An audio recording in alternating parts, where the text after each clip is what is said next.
Good evening, ladies and gentlemen. My name is G. Cole, and welcome to Homegrown, where I get to share with you some good music while talking to some great people.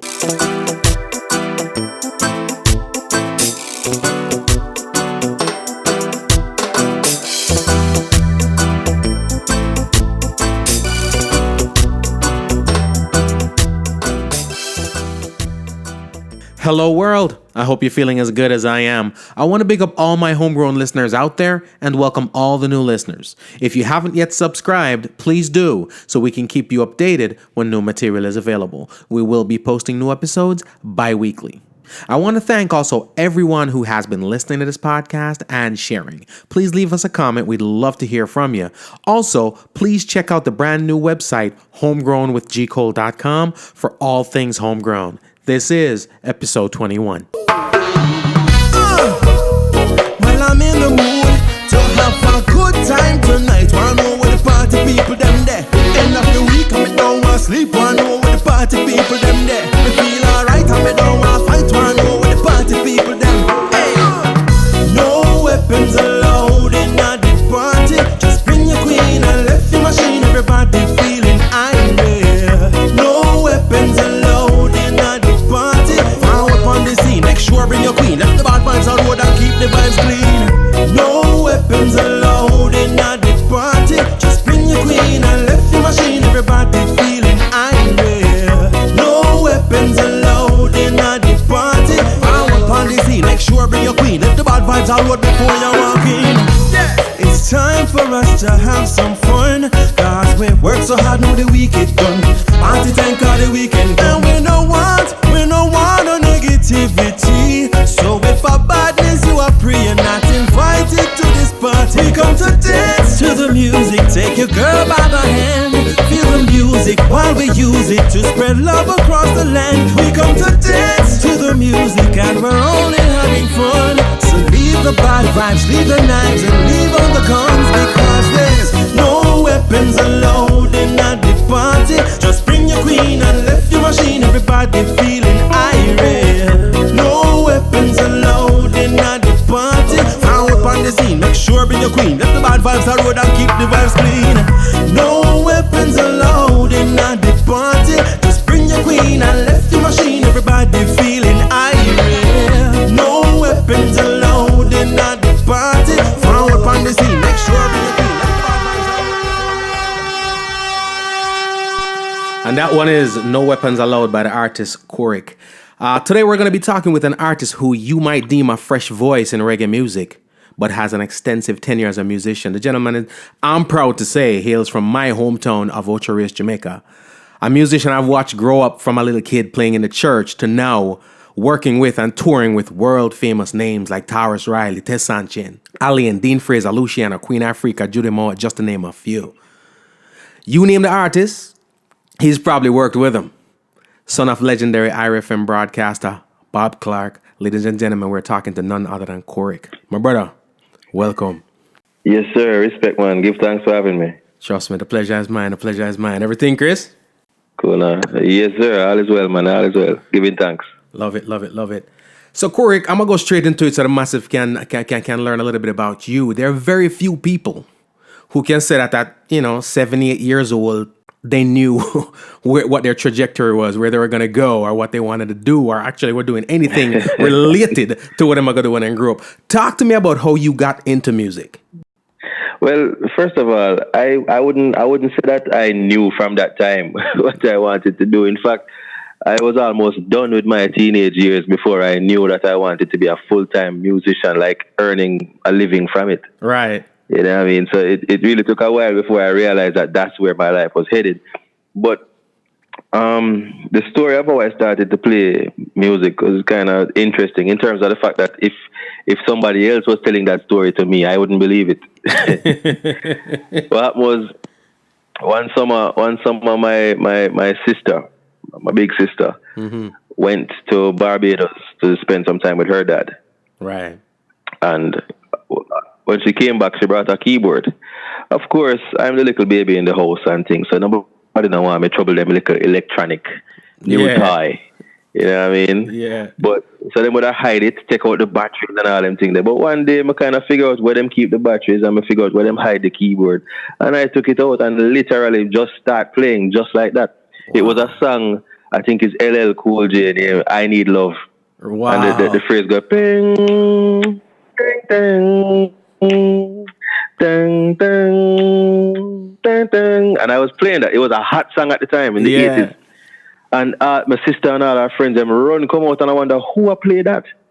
Wow. So them come out and see me on the keyboard playing, and the truth is, from that moment on, the keyboard belonged to me. She didn't even want it no more. She just decided, you know what, you keep it. Yeah, man. Like you said, I understand what you mean when they say somebody wouldn't believe it. Trust me. No, man, if you were telling me that story, I wouldn't believe it. But here's the thing, though. I used to see you doing your thing in church. Sometimes I see I walk without a keyboard as a youth, and I thought that was dope. I eventually got myself a keyboard and started taking lessons on them thing there.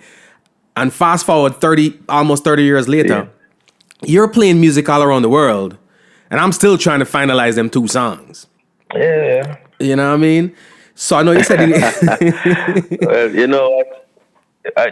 We grew up in a church, you know, and we know the Bible, and there's a scripture that says, to some him give prophets, teachers, evangelists, deacons.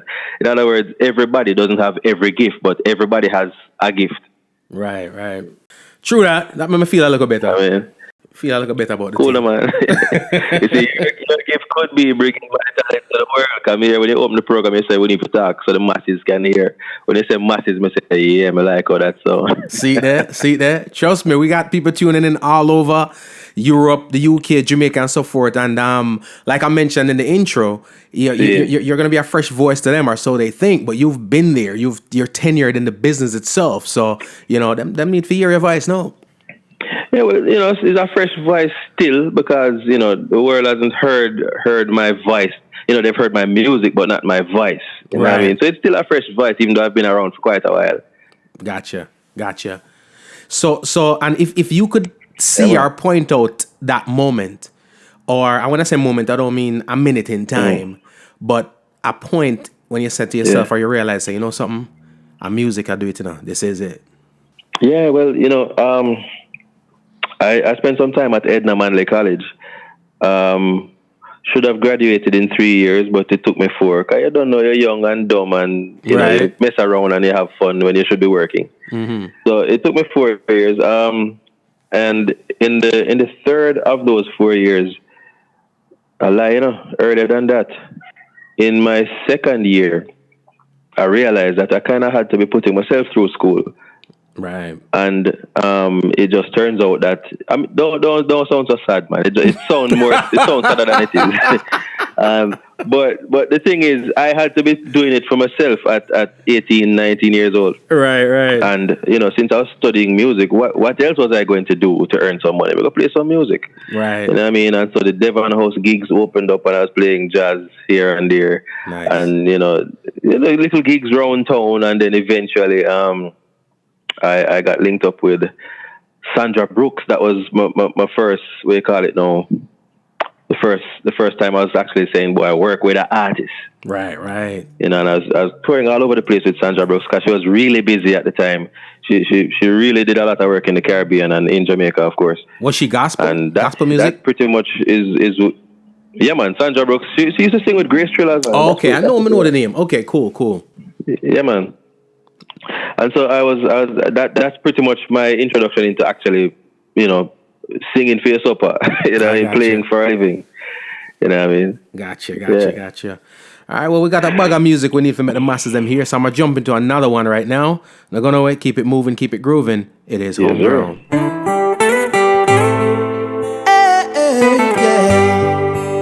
If I could find her in real life, I would gladly make her my wife. Since I've been around the world, been to many places, seen many faces. Now me know what me want and what me I search for. So let me describe this daughter. She speaks volumes with the softest voice, express herself with words of choice. Now go run off her mouth and attack my ego, cause I'm a man and she know how that go. She holds her head up high while her feet stay humble, walk right from false pride and never stumble. And that's the kind of woman I need in my life, yeah. She's all a woman, the one that I want. All a woman, the one that I need. She fulfills all my dreams and she satisfies my needs, yeah. The one I desire, the answer to all my prayer. That's the kind of girl who is the missing piece in my world. Well, I'm just a regular king, royal like the rest of them. Looking for a empress, we better than the best of them. Now go stress me out, now ningy like the stress of them. Don't move like them other one where every man them get them pester them. She's strong and she's gentle, she me wanting on my temple, and that's where I wanna be, beside this woman that's made for me, yeah. She's all a woman, the one that I want. All a woman, the one that I need. She fulfills all my dreams and she satisfies my needs, yeah. The one I desire, the answer to all my prayer. That's the kind of girl who is the missing piece in my world. Well, there's so much to be said about a woman like this. Sometimes me have to wonder if she really exists. Where would I find this girl? Could she be living in another world? Only in my mind is where I see her. I'd be happy just to meet her. I wonder if she's somewhere else. Yeah, man, and that one is All Woman. Again, the artist is Koriq. Koriq, let's fast forward. Let's fast forward a couple of years from, you know, when you just started playing in church and so forth. Over the last 20 odd years, I'd say, the top musicians out of Jamaica that I've encountered have either come out of Alpha Boys or out of the illustrious Edna Manley School of Music. So talk to me about the Edna Manley experience and how that contributed to the musician that you are today. Well, it's a slightly tricky question because I feel like everything in my life contributed to who I am today. You know what I mean? Right. Edna Manley, of course. Okay, tell you what.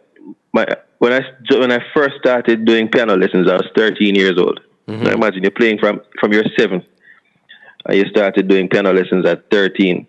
That's a number of years learning bad technique and bad habits and thinking that you can do it without theory. Naturally, I had a lot of resistance to piano lessons, you know, with Miss Mattis. God bless you, Miss Mattis. Miss Mattis, she, you know what I mean? She passed on now still, but she was a big influence on me as well. I totally hated piano lessons. Wow. But, yeah, it was in that I got the basic foundations, you know, of music theory and, you know, how to, you know, understand how it works. Just outside of just instinct, now you start to understand how it actually works. You know what I mean? Yeah. Of course, went to Edna Manley College after a while, and that pretty much was, even outside of teaching me music and theory and history and all them things, Edna Manley experience for me was kind of like a rite of passage, you know. Right. I kind of became a man during that time because I was pretty much left on my own, and that was honestly the first time that was happening to me in my entire life. I wouldn't say I was a sheltered kid, but my parents were always there. Right, right. You know what I mean? Now I'm there, Edna, and I'm basically on my own, far from home, because this is Kingston, at Ocho me grew up. Right, right. So I'm in Kingston now, and nobody to answer to you. Go and come as you please. And it's college, it's not even high school where teachers are go down upon you and say, boy, make sure you do this, make sure you do that. You get your assignment, and if you do it, you do it. If you don't do it, you fail. Right, right. You know, so it was a kind of right passage for me. I became a man in that time. How it contributed to the musician I am, well, you know, you have to big up man like Maurice Garden still, you know what I mean, man like Ibu Cooper, man like Roger Williams, a sister called Jillian Gibson. She teach me jazz piano. Wow. Yeah, man, it was a really good experience. Of course, learning, as I said before, you know, learning how it all works and how it fits together, and understanding the language, not just of music, but of different genres. Right. You know what I mean? Because jazz in itself is a different kind of language from, say, classical piano, right, from, say, pop music, from you know what I mean, soca. You know, if each genre has its own language and things where you understand, you know what I mean? Right. And you know, being in Edna Manley kind of helped me with that because first of all, I was studying jazz was my major. Mm-hmm. And then I was doing a minor in classical piano and voice. Gotcha. Well, not even voice as much as choir. Right, right. You know what I mean? So it really did help to kind of broaden my scope. The name of my course at the time, I don't think they have that course anymore, was called CLAJ, the CLAJ, which means Caribbean, Latin American, and Jazz. Mm. Now, just the name of the course alone show you say it's supposed to be a very broad, you know what I mean, a broad spectrum of things to look at. So it really helped widen my scope as a musician. To be honest with you, I'm going to be honest with the world right now. I never really appreciated reggae. Right. I would say appreciate. I mean, I never really understood reggae until I went to Edna Manley College. Wow. You know what I mean? Because that's when I started being exposed to different kinds of music, different musicians, people like Daisy Jones, people like John Williams, people like Peter Ashburn, wow, Marjorie Wiley. You know what I mean? And then I started meeting up with other people who were actually touring on the road, people like Burning Spear and, you know, Bushman, Luciano. People were touring and then people I may have talked to know. Yeah. And starting to understand the whole thing a little better and started falling in love with reggae music. Yeah, man. So that's a long way of answering the question of how it affected the musician today. Trust me, I can only imagine. I have a tendency for rap. No, man, no. Listen, we're trying to learn Koriq, you know. So it's all good. It's your stage. Let's you know what I mean. Let's do what we do. And I can understand and appreciate too because even performing alongside Ibo Cooper once or twice before, it's just a master of what he does. And for the short period of time that I'm there, I've learned so much. So I can imagine you being there under the tutelage and so forth. But you know, a lot of memories come back. If you mentioned Sister Mattis, because that was, you know, again, my piano teacher too for a short period of time. Because I used to use the whole going to piano lessons as an excuse for Lego and go do a Moando. But of course, the first couple of classes I had to go. You know what I mean? So you know it go. For real. But yeah, man. Trust me, I keep talking musicianship because you're not just a great singer, you're an excellent musician. And you know, you've spent the last, I don't know, you can tell me accurately, 8 or whatever year playing in Black Soil. What was that experience like? Why? Well, first of all, Bridget, you just say I am not just a great singer, and I want to tell you, you just put a big old smile on my face because to know that anybody is thinking of me as a singer. I mean, I've been a musician all my life, and now you say you're not just a great singer. Like everything else that I thought I was is what I am in addition to being a singer. It's weird, but give thanks, man. Black Soil, no, I've been with Black Soil for. I think it's safe to say a safe bet is about 10 years now. Wow. Yeah. Wow.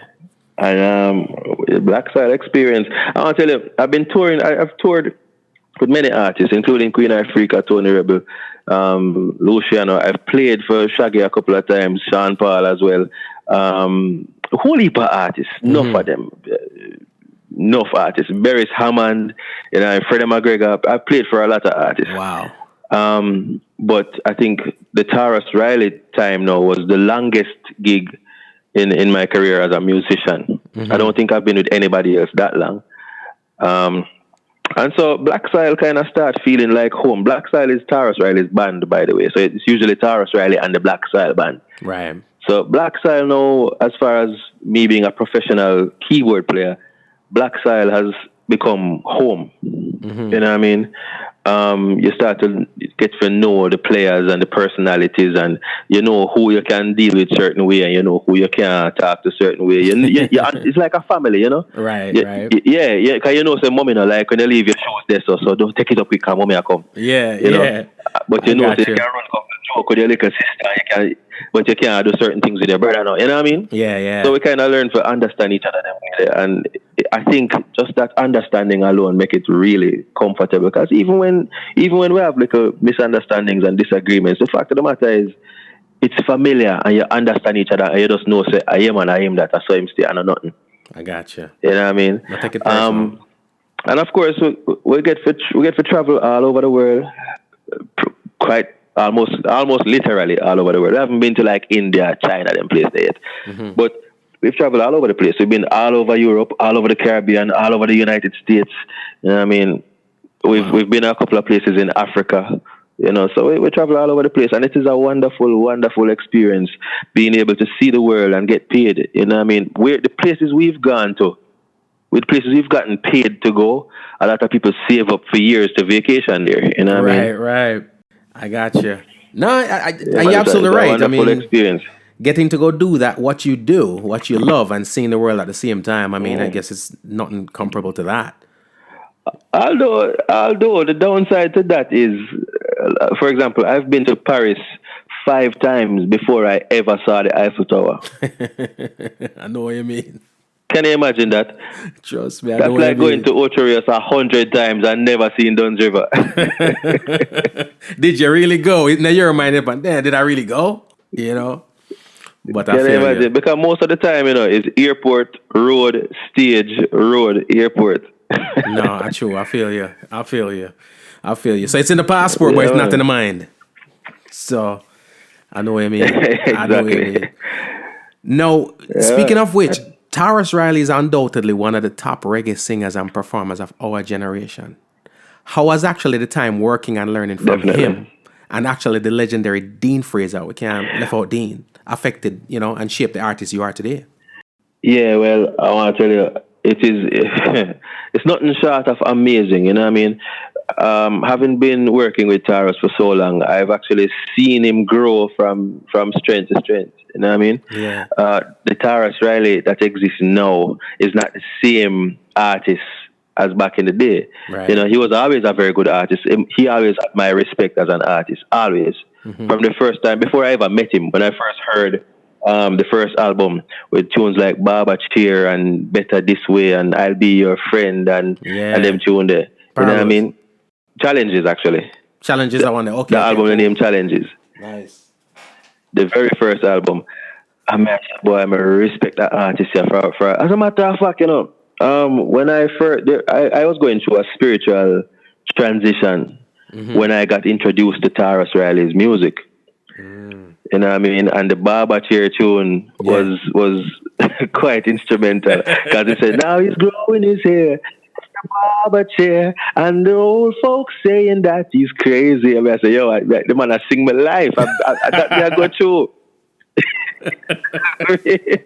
And then about tune they were larger than life. And I'm saying, yo, Tyrus, this brother bad enough. Yeah. And then, of course, after literally a few months after that, I got a call that Tyrus needed a keyboard player.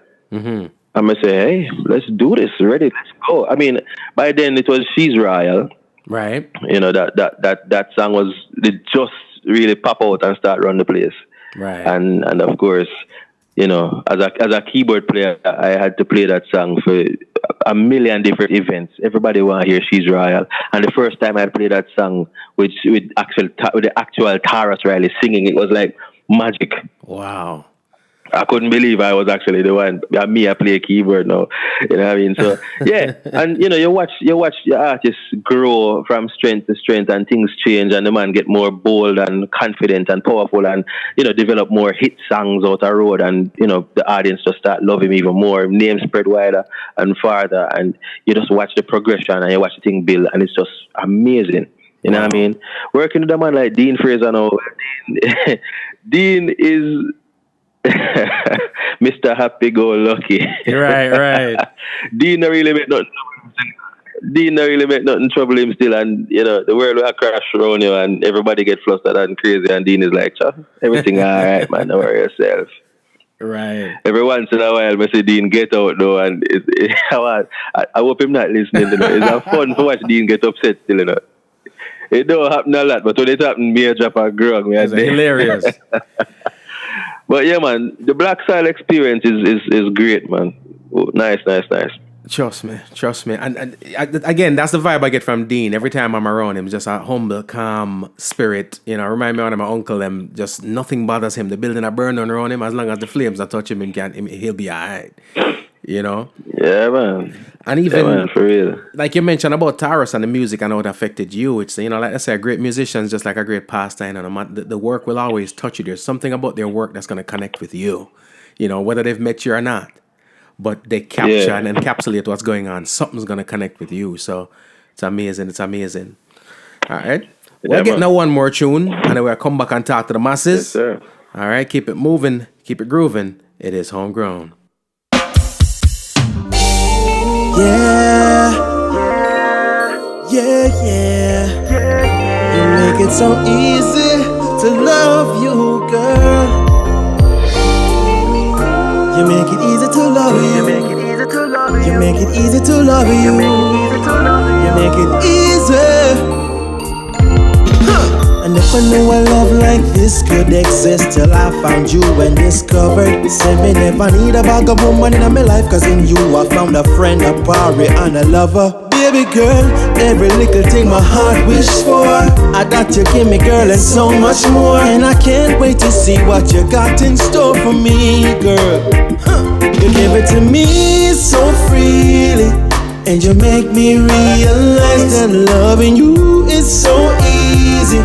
And you satisfy my wants and all my needs completely. I'm gonna stay with you, but while you stay with me, please don't leave me, girl.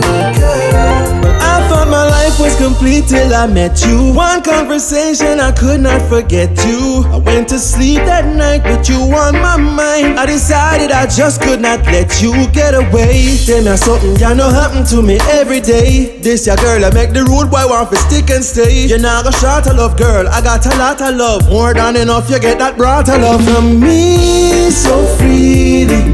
And you make me realize that loving you is so easy. Cause you satisfy my wants and all my needs completely. I'm gonna stay with you, won't you stay with me? Please don't leave me, girl. Woman, you give me love and respect, and I don't have to question the strength of your loyalty. I'll stay by your side, talk about you with pride, just as long as you're giving yourself to me. And I'll be yours, you'll be mine, from this moment till the end of time. And for all this love that I'm getting, I will not be letting you down, girl. Because you give it to me so freely, and you make me realize that loving you is so easy. And you satisfy my wants and all my needs completely. I'm gonna stay with you. Yeah, man, and that one is So Freely by Koriq. I love that tune. I love that tune. I love that tune. I've been playing the songs for the past couple weeks, brother. And I'm gonna be honest with you, it's one of the first times that I drop music that a lot of people aren't familiar with, and people respond so much. Everybody's like, yo, who the artist there? I love that song and so forth and rare. So saying that, the works are connect and it's Tell good. them to find me on social media, man, and go like the YouTube channel.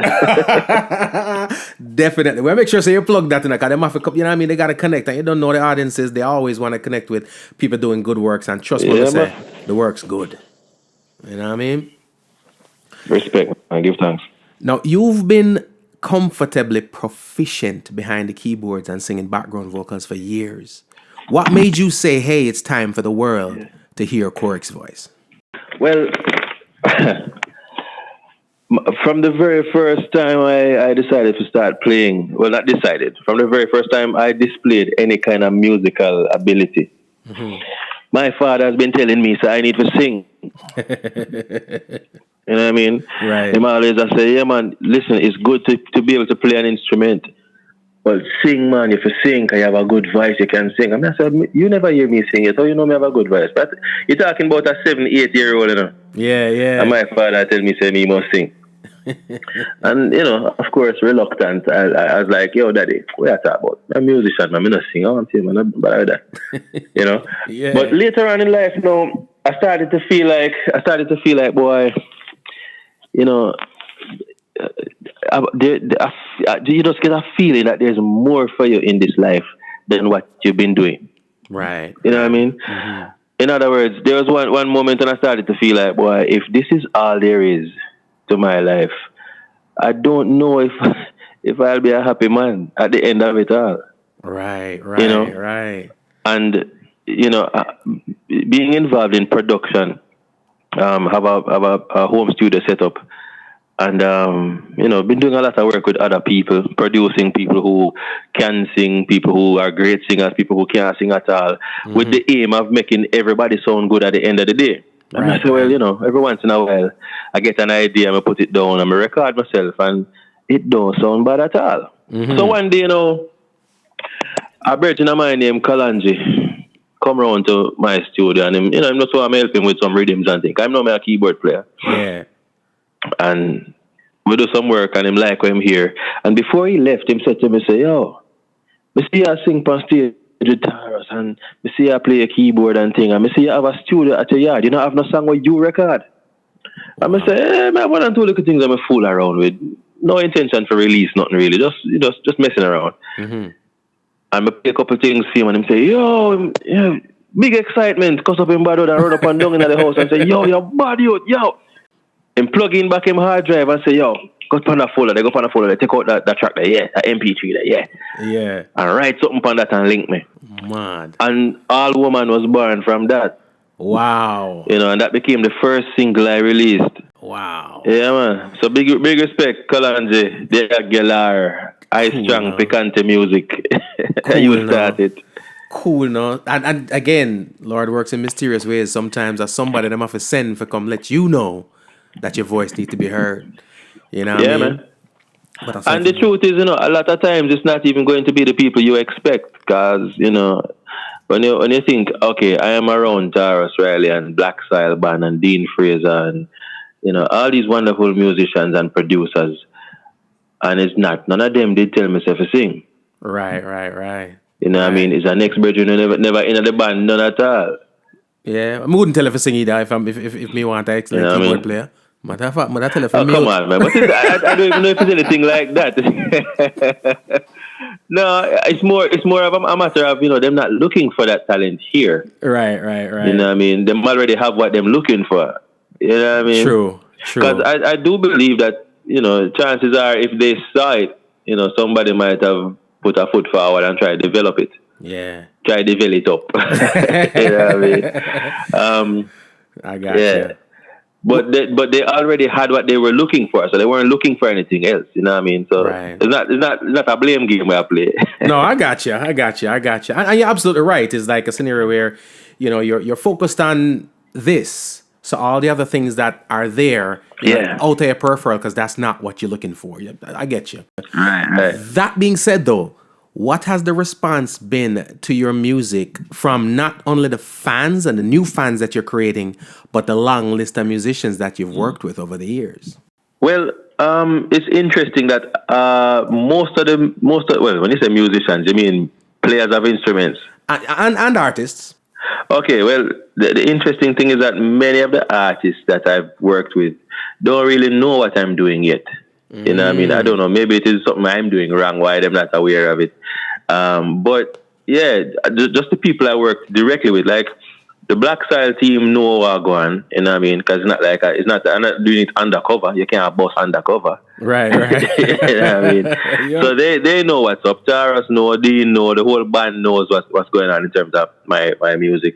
But most of the artists I've worked with are so caught up doing their own thing, you know, that them not really aware of what's going on. And the truth of the matter is, I'm pretty sure that those, if they knew, they would be in support. They would like what they're hearing, you know what I mean? Nice. Because everybody else seems to like what they're hearing.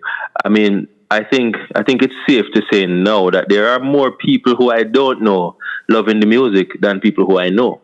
Yep. Because even me, I've been plugged into it for a while. Out with my friends. Yeah. Yeah, man. Because, it starts out with your friends and the people you know, the people you can reach directly. And then it spreads to people who you've never met. Mm-hmm. And I think where it's at right now is that more people I've never met physically know and love the music than people who I know. And I feel good about that because I said to a virgin one time, I said, I would give my music to all my friends for free if they would just make sure it's 10 people I don't know buy from each of them. Right. It's a good outlook. You get what I say? Yeah. Because if all of my friends should buy each of my songs twice, it wouldn't change nothing in my life. Right. I don't have that many friends for it to change my life. Right. But if each of them introduce the music to somebody else, Right. you know what I mean? Right. Yeah, man. But to answer your question directly, everybody who has heard my music seem to really appreciate it and like what they're hearing. You know, it's a fresh sound coming out, sound like nobody. Even though, of course, your influences will show in your sound. Right. You know what I mean? Right. But as I said, there is no effort to sound like somebody. So it is going to be a fresh sound. It's like, for example, if you decide to make up your face a certain way, people are going to still say, are you? Right. Face makeup. True. True. I got you. So even if there are influences of the people I'm around. For example, I've been working with Tarrus Riley for 10 years. If you tell me, say, boy, yo, that kind of sound like Tyrus, I wouldn't be offended or surprised or anything like that. It would just seem natural to me. I've been around the man for so long. Right. And he's great at what he does. Why the hell not follow him? You know what I mean? That's true. So, you know. That's true. But yeah, you know, it is a fresh sound is what I'm saying. It is something that you've never heard before, even if it sounds familiar. Right. And people tend to like that, you know. No, it's good music, and the thing for me pretty much is this, and I break music down into categories in terms of what can be played in a club, what can be played in my car, what can be played in my headphones. In the club, anything can play, because anything will play loud, they can bump to. Then you have the music, you know what I mean? You drive down the road and your windows up and thing, you have a car with vibe to, but it's not everything you put in your headphones, put on your head, and personalize. You know what I mean? And absorb that kind of way. Right. And as this is the type of music. This is headphones music. Is how I refer to it. So I love it, man. I love it. Now, you've traveled the world. You've played. I'm glad you love it. I appreciate it as an artist. I appreciate good music because you know what? I get a lot of music. Not to knock anybody, majority of it is not good. So think about it, you know. If you get if you get a lot of music, chances are most of it is going to be subpar. That's an understatement. If everybody is sending you music, everything now go great, you know. True, and there's good. Again, I'm not saying I don't get good music too, you know, but it's just that something. No, of course, I'm sure you get good music. I mean, me send the music. But it connects, star. I tell her, and my wife is a big critic, you know. Sometimes I even play my thing them for her because she dissect the thing too deep, and she loves the work and things. So you know what I mean. The work is good. See and give thanks. Shout out to the lady cool. Just cool, man. Bless her. She's gonna love that. You've been all over the world doing your thing as a musician and so forth. And I saw not so long ago where you were back in Ocho Rios performing. I think it's at Mongoose. What was that feeling like to come full circle back to home for performing material? It scared the hell out of me, man. It was terrifying. Yeah, it was terrifying, man. Wow. Yeah. But you know what though? That was not long after my first time opening on tour for Tyrus. So I did open on tour. And I was on first, and then Alaine, and then Tarrus Riley. Okay. And I had a lot of terrifying experiences out there on tour as well, but it was all training, you know what I mean? Now, after performing all over the world in Europe, where people are in love with reggae music, you don't need to have a hit song. You don't need to be a popular name. You just need to go out there and do good music, and people will revere you. Right. You know what I mean? To come back to Jamaica now, where the culture is a little different, you kind of have to have a hit song before people jump and say you sound good. Yep. That is terrifying because none of my songs them not really bust yet. Right. You know what I mean? I'm still a new artist.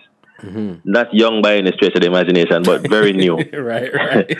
So to perform in that kind of culture now, worse, to compound the situation, it was an intimate setting. So I wasn't on stage. I was right there in the building, on the ground with everybody.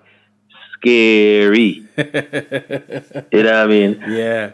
On top of that, Mongoose is a like bar and grill. It's like a restaurant. It's not where people come for a show. Right. So once again, all those little elements came together to make it a really scary moment for me. But guess what? What normally happens to me is the terror lasts up until the song start. Right. And the moment I grab the mic and start singing, I'm right at home on stage. Nothing not scare me anymore. Right. You know what I mean? Right. In fact, my fear afraid of me, you know. Yeah, man. So with Pops telling you a long time to sing, did he get a chance to hear you? I want to tell you, he was there that night, and the bugger never even tell me he was coming. that he was there, man. Is after me perform, and I go around to the back of where the bar is now. I say, wait.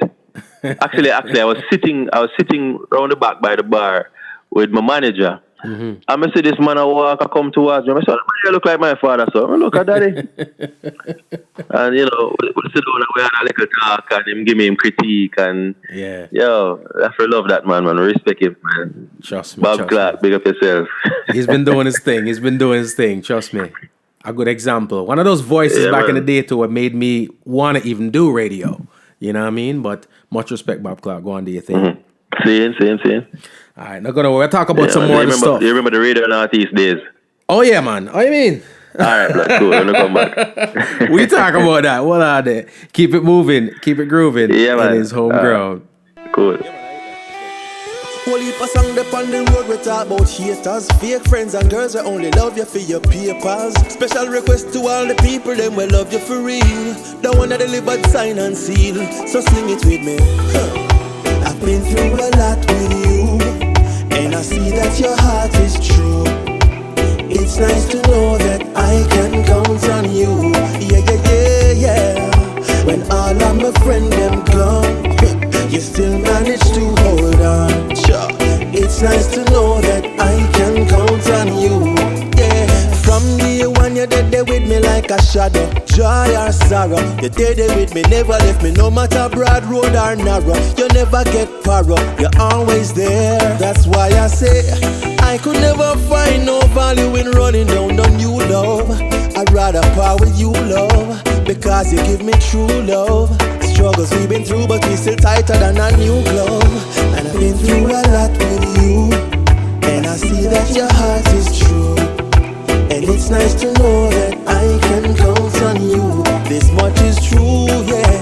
When all of my friends them gone, you still manage to hold on. And it's nice to know that I can count on you. Sure. Everybody loves you when you're on the rise, but when the going gets tough, surprise, surprise, the mask comes off. No more disguise, you're on your own. It's time to wake up and be wise. I know say no for them, I never did your real friend. Thespians and actors, them did good for just a pretend for so long. But through it all, you've been there for me, so I will never leave you out. I'll always keep you close to me, because I've been through a lot with you, and I see that your heart is true. It's nice to know that I can count on you. Ooh, yeah. When all of my friends them gone, you still manage to hold on. And it's nice to know that I can count on you. Yeah, man, and that one is Count on You, Koriq. I love that tune there. It's a big tune too. Respect. Yeah, man. Thanks, man. So we'll go down memory lane a little bit. Yeah, man, continue. Continue, brother. Now, but I should ask you if you remember the Radio Northeast days or any. Yeah, man.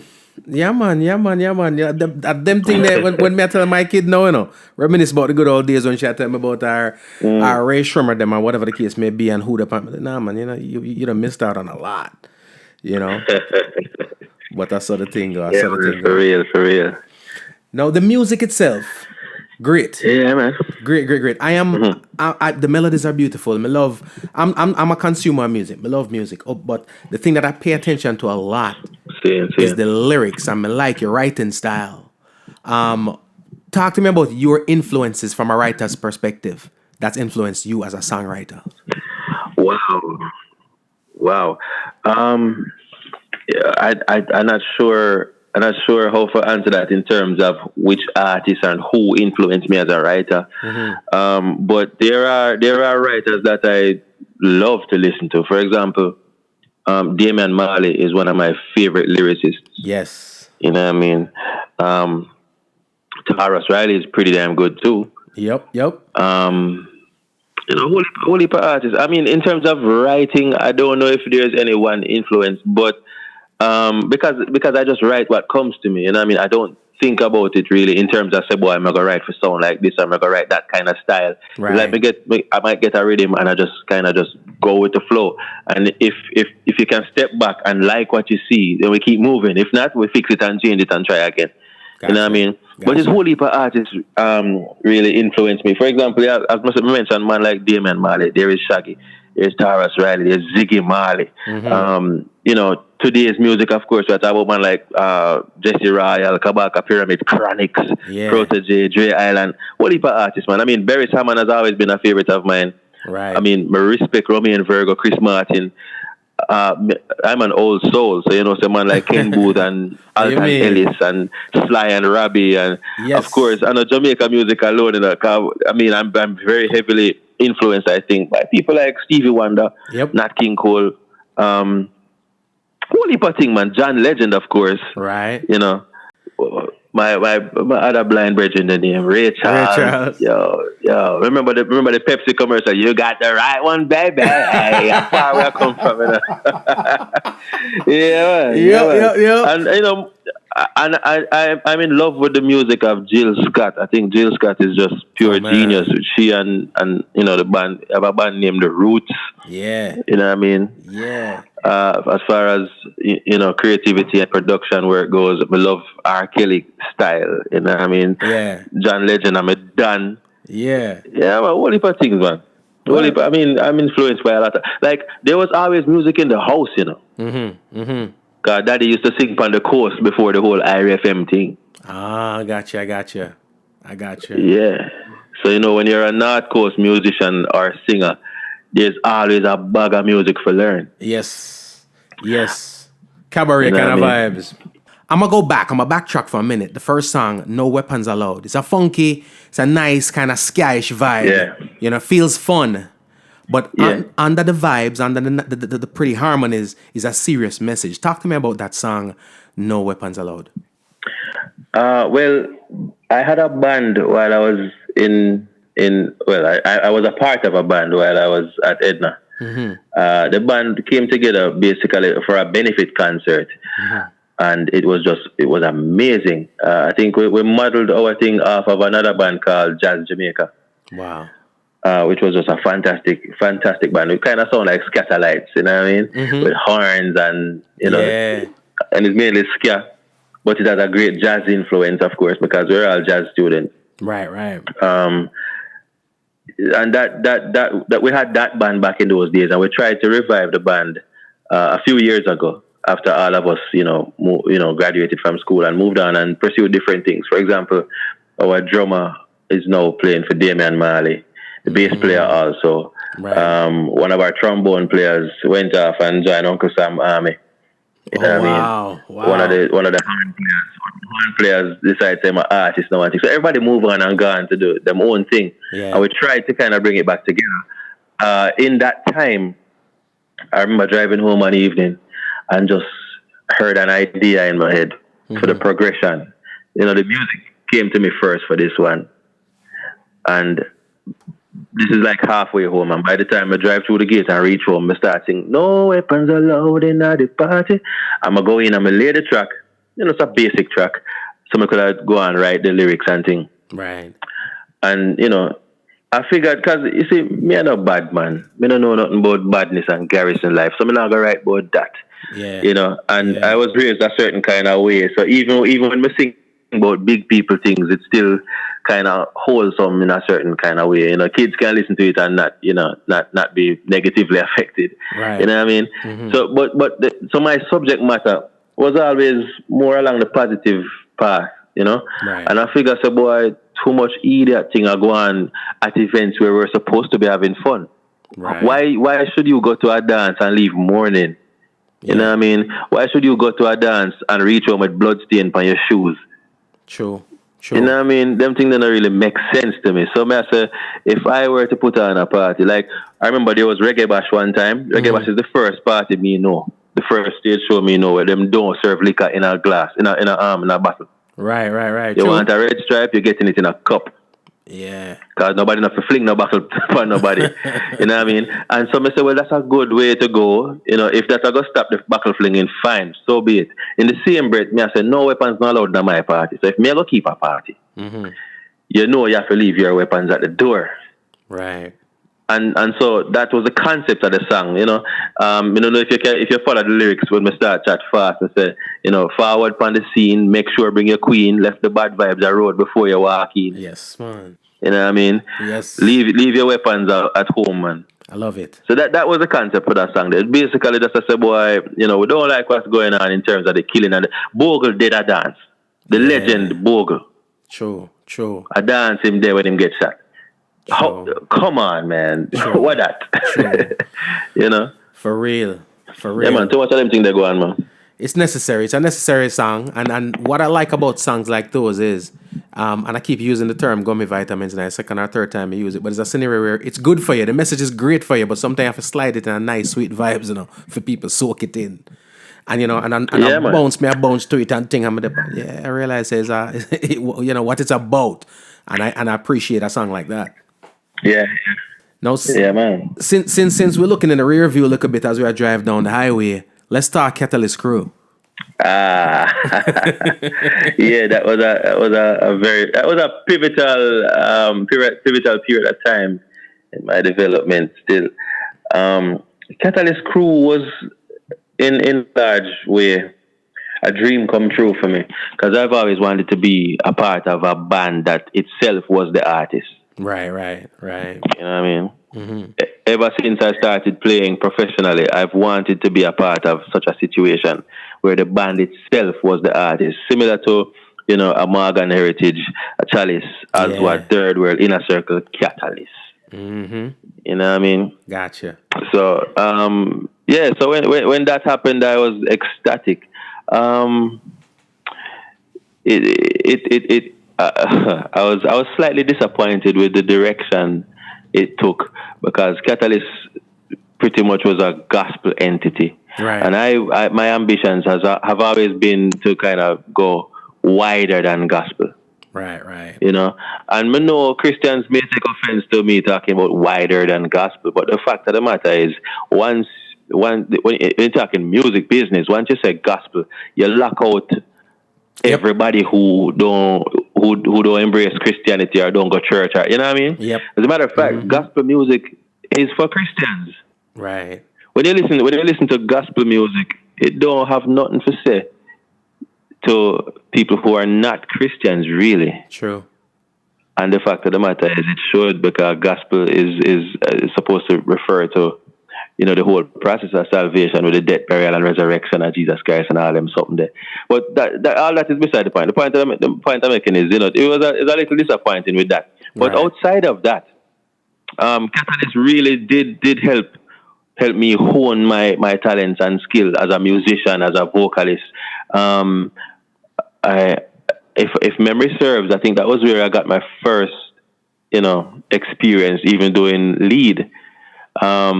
When Jai left the band, that's when all the members of Catalyst started actually singing. So at that point now, it reached a point now where we never had any more backup singers, because Catalyst had dedicated backup singers that all they did was sing backup, while the musicians just played and then the lead singers to them thing. Gotcha. When Jai left and some of the background singers left, we had to change one of the change drummer because Johnny was leaving for go migrate and thing, pursue his personal dreams and goals. So now everybody started singing. The four people that were left in the band started singing, and it became a smaller unit with pretty much the same sound. Gotcha. You know what I mean? And that in itself was another pivotal moment, because it really now started to become what I've always wanted it to be. Right. You know, that band that did music for the world and not just for Christians. Gotcha. You know what I mean? Because that last album, for a reason. You need to go look up that album there, you know, for a reason. We'll look it up. I think that was a beautiful work. Man. And me and Paul, we were pretty much me and Paul produced that album there. Paul Barkley. Big up yourself, Paul Barkley. Producer extraordinaire. Right. Yeah, Paul played a great part too in my development as a producer. Right. You know what I mean? I learned a lot from him. That's the first time I saw the artist side of you. You know, it's like I said, I'm a fan. I'm a consumer of music, so I'm the type of person who just search through some music and you know what I mean. And that's when I came across years ago. I'm start zooming. I'm like, what the hell? You know, I'm looking at the picture. I'm like, yo, and so forth. Start pay attention to the band and so forth, and watch the evolution and so forth. So that's why, to me, you know, it's so intriguing to listen to where we are right now and what the works is right now. You know what I mean? And I see that you have a thing for the love songs, and you can't go wrong with singing love. Barry's told me one time personally, you cannot go wrong with singing for the ladies. So and I see that you have an affinity for that. But overall, as an individual, I'm trying to say it all the way. Love songs are forever. See it there. No. What's your creative process like though? So when Koriq says, you know what, I'm gonna create a song.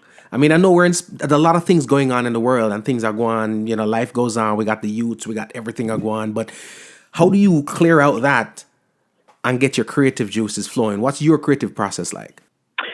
Well, I don't control when and where and how ideas come. Mm-hmm. You know what I mean? So the idea just falls out of the air on its own and it hits me. And, you know, probably drop a voice note and, you know, go develop it later. I like to be completely alone during that time. I've never written a song in collaboration with anybody else. That's something I probably need to try, because collaborations always come out with wonderful, you know, end products. But I haven't had the pleasure of collaborating with anybody in writing. I'm always alone, me and the music. Gotcha. And I feel like I've always worked better that way. Not that I'm, you know, averse to trying new things, but that's how I always work. Me one in the studio, you know, me and the rhythm. And, you know, I get to just drop ideas and move them around and fit them together like a little puzzle. And when it starts to sound how I want it to sound, that's when I voice it properly. Gotcha. You know what I mean? But in terms of me writing, I look at it this way. The songs I write basically write themselves. Right. And I am just that transitionary point between where the song was before me and where it is, so people can hear it. You know what I mean? In other words, it come out of eternity and it come through me so that you can hear it. Right. I got you. You know what I mean? You're just a delivery vessel. Yeah, man. I got you. And amazing, as I hear you talk, because that's kind of how I create. And I majority, 90%, 95% of my stuff is done in solitude, just me. And like I say, you know, when I go in the studio and start record something and somebody say, yo, thing mad, you do it in one take. Really, I did 50 takes at home in my studio. But, you know what I'm saying? Yeah. Them don't know that, but I'm not going to pay a studio if I go rehearse. You know what I'm saying? I'm going to get it together. But you're absolutely right. And even in the times when I've collaborated a lot of times too, I still did stuff on my own and then, you know, forwarded it on to somebody else. I did the collaborations there. So it's intriguing to hear you, you know, put it that way. But anyways, we got a lot more. We have more music, you know. I mean, one of my favorite Koriq joint. I mean, if it dropped for the people, I'm right now. You know, what I mean, I've held on to it for long enough, so I'm gonna drop it for the masses right now. Save the best for last. You know what I mean? But keep it moving, keep it grooving. It is Homegrown. Hey, yeah. You never know when you might lose at someone, so treat them right, you see me? I found myself dreaming in silver and gold, like a scene from a movie that every broken heart knows. We were walking on moonlight and I pulled you close. A split second and you disappeared and I was all alone. I woke up in tears with you by my side, a sigh of relief, and I realized we're not promised tomorrow.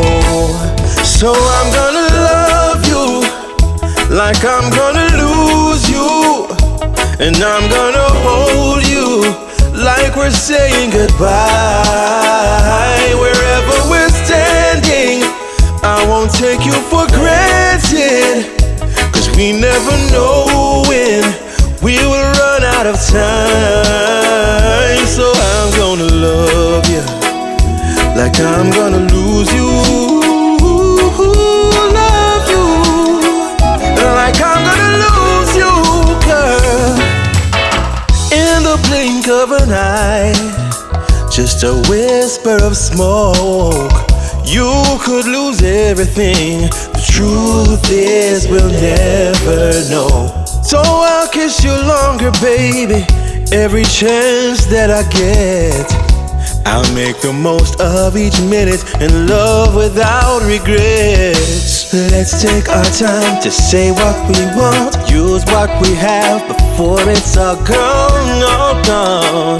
Cause no, we're not promised tomorrow. So I'm gonna love you like I'm gonna lose you, and I'm gonna hold you like we're saying goodbye. Wherever we're standing, I won't take you for granted. Cause we'll never know when we will run out of time. So I'm gonna love you like I'm gonna lose you. I'm gonna love you like I'm gonna lose you, baby. So I'm gonna love you like I'm gonna lose you. Yeah, man, and that one is Like I'm Gonna Lose You. Again, the artist is Koriq. Yo, let me tell you something. Police better not pull me over when I listen to tune. If I 1 minute in him, I have to go wait out the door till the song done before I roll along on my window. The tune mad, I love it. I love it. If him pull you over, I must make it. Now, let me see something. Yeah, that's my production, you know. Are you produce a song there? Yeah, man, my production. Yo, because I was about to ask you guitar and bass were played by Mitchum Chin. You know, Mitchum is a fantastic guitarist and producer. Mm-hmm. He played guitar and bass on this one, and I'm playing everything else. Wow. It bad. To me, yeah, man. How I look at it is this. Some of our biggest stars have that one cover that they've knocked so far out the park that it becomes a staple in a for them career. Tarrus Riley of Human Nature, Singing Melody has Want You Back. Maxi Priest has Wild World. And I'm telling you, today, this song is that song for Koriq. This is an exceptional cover. Now, is there any particular reason why you chose this song? Give thanks, man. Driving again, like all my inspirations happen when I'm driving. And I listen to the radio, and this song just comes on the radio. At the first me I hear it, I thought it was a new tune. Meghan Trainor and John Legend. Right. And me I said, what a song, but I just love the song. The song just bowled me over the first time I heard it. And by the time I got home, we just run straight to the studio and turn on my laptop, first of all, look up the song on YouTube, and then, fire up the studio and just start kind of playing along with it. Right. By the next day, I had the skeleton of the track ready. Wow. And by the end of that week, I'm voicing. Yeah, man. Wow. The reason I did that song is because it connect with me, I hear the song and I fell in love with the lyrics, you know what I mean? Right. I did love Meghan Trainor little tiny voice. I sing, I myself dreaming. I love it. Yeah, man. Yo. Loved it. Let me tell you this. Because I love the John Legend and Meghan Trainor version of the song, but I'm not gonna lie. I haven't listened to that one as much as how I listened to this one since I've heard it. You know what I mean? Well, thank you very much. Thank you, sir. Thank you very much. I appreciate that. That means a lot to me, and I pray that everybody feel that way about it. I want to. Hey, I would have loved for my cover become something like Ken Booth, Everything I Own. Yep. Till people start say, "I'm my song." Right. I need to go up, man. Yeah, man. It's gonna happen. Well, because I hope you're right, bro. I'm gonna put it out there. It's gonna happen because here's the deal. Right now, the Meghan Trainor and John Legend one is not that old. But let's walk down the road, 10 years down the road, 15 years down the road, when the next generation will listen to music. It's like Wild World. If I walk out right now and ask somebody 20, 25, probably even 30 years old, who sing the original song Wild World, them don't know. Mm-hmm. They don't know it's Cat Stevens and Maxi Priest tune. If me say, yo, Want You Back, Singing Melody, They might know it's a cover, but they don't know. It's you know what I'm saying? Take That or whomever. And that's the same thing with a song like this. It's I don't consider it a cover. I consider it an interpretation. But seeing. No, let me ask you this. No, go ahead. No, I was just going to say, the original singers better hope said bust to it mean more publishing for them. So them need to push it on their Facebook page. So yeah, man. cool though. Working with the caliber of musicians you have over the years and for as long as you have. And I'm making you sound old right now, but you started at 2. So for what it's worth. 7, bro. 7. No, you know what a hit sounds like. Does that make your creative process any hard as you try to create a hit of your own, or does it give you some form of security knowing that you know the trajectory to find that hit? Wow. When writing and producing my own music, you hope it hit, but you're not really thinking about making a hit. Right. You know if you understand what I try to say. Yeah, man. In other words, how to make a hit is not really going through my mind when I'm creating my music. Right. Now, which is why it's important. It's important for me to take regular steps back and just look at what I'm doing, because I wouldn't want to produce music that only musicians find appealing. Mm-hmm. You know what I mean? Musicians don't buy CDs and pay money to go to concerts. Right. You know what I mean? Right. If you understand what I'm saying? Yeah, man. I want, you really want to do music that appeals to everybody. But like I said, when I'm like, if you come to me and I'm producing a song for you, my mind is strictly geared towards making a hit. Right, I got you. So if you come to me with a song where you write, like right away, I can tell you, so boy, maybe you need to adjust the hook, or maybe the verse is too long, or something, because you really want to make this song hit. You know what I mean? I'm thinking about a hit when I'm producing for other people. When I'm producing my music, me just go with what feel good. Right. I'm not thinking about hits at all. I feel you. You know what I mean? And the truth is, I've had to scrap some songs, because when you stand back and look and it don't look like a hit, you kind of want to take another stab at it. Yeah. You know? I got you. But I've also learned that in this music business, you have your unlikely situations. For example, Toto have a song named Ifrica that I'm told was not even supposed to be on the album. Wow. And it turned into quite possibly the biggest song yet. That's the song you never know what's going to really take the place. Exactly, Well, yeah, Rosanna and what if a nice tune, man. But yeah, man, you really never know what's going to hit, Right. So when you're talking about making a hit, you're pretty much working with educated guesses, because you're really not sure, unless you have a Sony budget. You know what I mean? It's called buying a hit. Unless you have a Sony budget, you can't tell what's gonna hit. You know? Right. Nah, that's true. That's true. The truth is too, sometimes you put out something today and it don't hit until 5-6 years time. Right. So, right now my philosophy is be true to yourself, do the music you love, and hope for the best.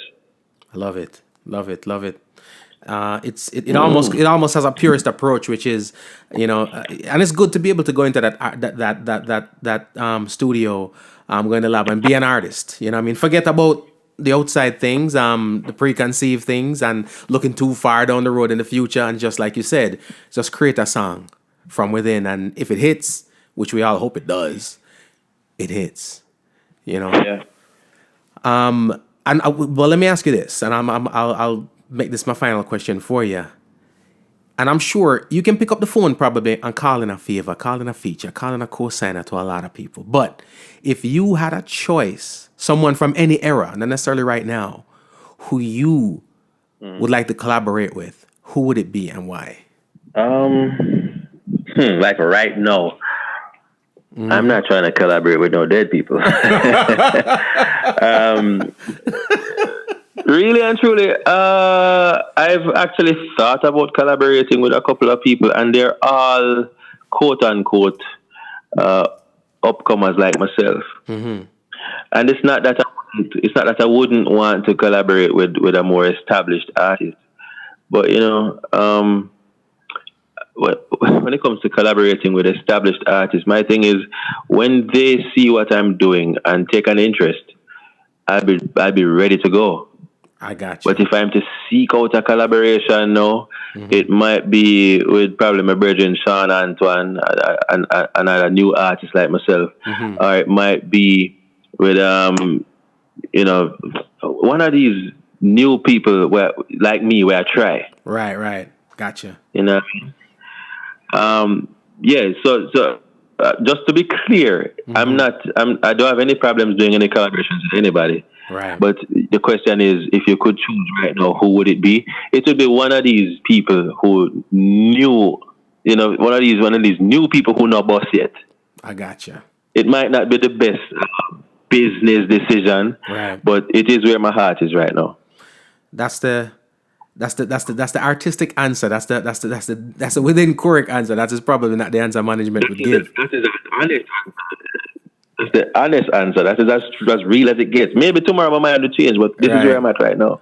Management and your accountant would beg to differ, but that is the artist Koriq speaking right there.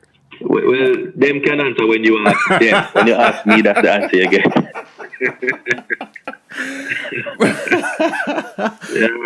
Reggie, I appreciate the time. Cool, man. Give thanks, man. I appreciate it, bro. Trust me. And on behalf of all the homegrown listeners out there, man. Trust me. Thanks for chatting with us, man. Drop some social media info. How the masses can reach Koriq? Yeah, well, I've made it very easy. Anywhere you go on social media, I'll be at Koriq Music. And music spelled properly. We go school. So it's Instagram at Koriq Music, Facebook at Koriq Music, Twitter at Koriq Music, YouTube at Koriq Music, and the email address is koriqmusic@gmail.com. You can't miss me, man. Just go online and type in Koriq Music. Mad. Well, yeah, man. Trust me, the world needs to hear your story. They need to hear you. And of course, they need to get an opportunity to connect with the music. So definitely, like I said, one more time, we appreciate it. And we're going to let them go with the song again. My favorite. So, I'm going to play it over and over and can't stop them from doing the thing.